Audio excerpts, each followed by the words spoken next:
who believeth in Him should not perish but have everlasting life.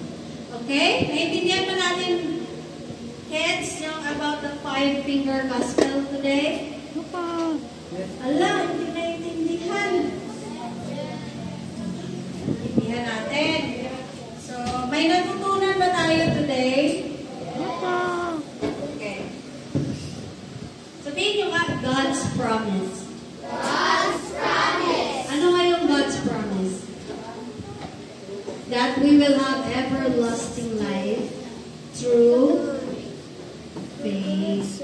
Kailangan natin yun. Kasi kailangan natin magkaroon ng faith para maintindihan natin na ang Lord ay nandyan lagi sa atin.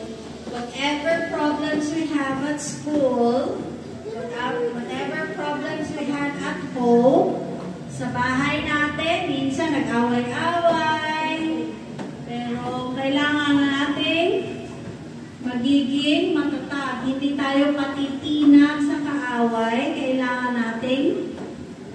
Kailangan natin magiging strong. Matatag.